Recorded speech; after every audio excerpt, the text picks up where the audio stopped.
I have a very important video for all of you this evening. We're going to be talking about 3I Atlas and a potentially dangerous scenario that may be playing out right now and not many people know about, at least not yet, because this can no longer be seen as fear-mongering. It's coming, whether you accept it or not. This object, the more we learn about it, the more red alarm bells sound off and quietly out into the night, evaporated by the summer winds.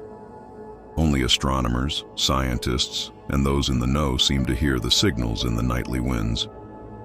I'm about to bring you into the know. Take a breath and take this seriously. Equal parts matter and antimatter. Now, everyone's heard of antimatter. It's been the plot of quite a few movies, and I think most people understand. And this has been, we've created antimatter in laboratory settings, high velocity particle accelerators, plasma generators, things of this nature. When matter and antimatter combine, this is a process known as annihilation, and it produces a tremendous amount of energy. And so we have not observed any antimatter in situ yet in our solar system. And there are some very compelling ideas out there that every star could either be koinomatter, which is regular matter, or antimatter. So what's so interesting right now is that we have an interstellar visitor. And so it's very likely that everything that's in our solar system is likely to be composed of regular matter as we know it, though that is also potentially not exactly the case.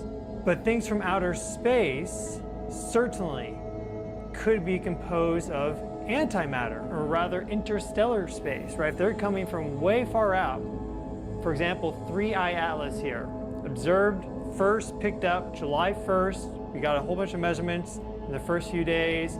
Most astronomers are saying that this is a comet. It has a coma. This outer envelope of material surrounding it is about 2 times the diameter of the Earth. So while the inside of this, the actual comet, they estimate as being 1 to 10 kilometers in size, approximately, pretty big range.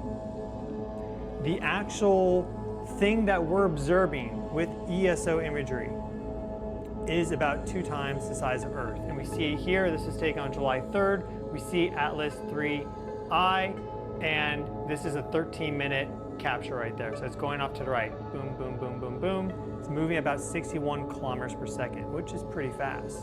So it's zooming in from interstellar space. If you look at our orbit here, it's nicely aligned with the ecliptic plane, and it cuts through, goes a little bit south of it afterwards, has a slight deflection in its orbit because of the fact that it's getting within the orbit of Mars, but it's also traveling again at 61 kilometers per second, so it's only a slight deflection, continues on, and hopefully nothing happens. That is what we are hoping for. But what you will notice is that if we go forward in time here, and this should be right at the very end of September, beginning of October, we see that Atlas is getting really close to Mars. Now, I'm going to explain the antimatter thing more, okay? So if you're watching this alone, welcome. I'm your host, Stefan Burns, geophysicist, space weatherman, cosmic dude, your cosmic bro, here to talk about things that you have to read the books to learn, because I am blown away that this idea of stars being composed of either antimatter or matter, and so long as they're in their own system, right, stable, we don't know where this interstellar visitor came from. And so therefore this could be composed of antimatter. I'm just, if its coma size is twice the size, the diameter of the Earth, potentially a large object is in there, and we don't know. Because what you will have at the boundary of matter and antimatter is you have this annihilation process. If this is flying in and not interacting with all that much plasma in interplanetary space, the rate of annihilation will be quite low. And also consider, since if this is antimatter, it's traveling through a matter-filled environment, it'll form that Leidenfrost layer. Now, if you don't know what that is, it's what happens if you get a pan really, really hot and you put a drop of water in it, and it'll beat up because it's producing steam, and that actually insulates the water and allows it to hover around on that pan for 5-10 minutes, depending on the size of it. So if that is the case, this object could perhaps be larger, and also, if it is antimatter, it can be very, very destructive. Because if this was somehow to impact something, imagine the effect of that. If this is at a minimum, let's say even a kilometer across, a kilometer of antimatter, we don't know what that sort of shock wave would look like if it hit Mars, right? If this thing hit Mars somehow, interact, we think is this going to go through? We have had comets fly in before and stuff, but we just simply don't know what's actually going to happen here. And so you could speculate that perhaps some antimatter-matter dynamic actually creates an attraction between them. Maybe there's a 1 in a million chance that an interstellar visitor comes from an antimatter system. Well, it's still 1 in a million. If this was to impact, then that would imaginably, if it was antimatter, create a massive solar system shockwave.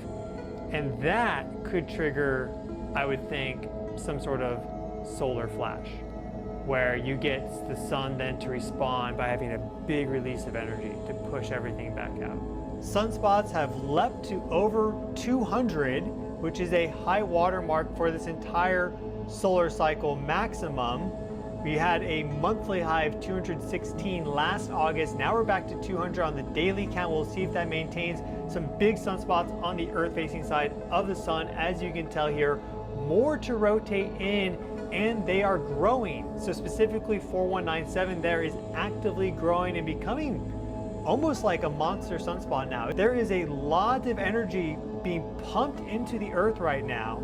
So we have this energy coming in from the sun that is causing this thermal expansion of the Earth, and what we see is that there's this interesting trend and rhythm between deep earthquake activity and then high magnitude earthquakes. They seem to follow kind of one another. You get a burst of deep earthquakes, and then there is a lag, and then it seems, at least for 2025 thus far, then we get these high magnitude earthquakes. We also see a really close correlation between solar wind density and high magnitude earthquakes. All over the Pacific, well, some pretty incredible developing shocking news coming out today, August 29th, 2025, as we're hearing. Take a look at the latest headlines with me today.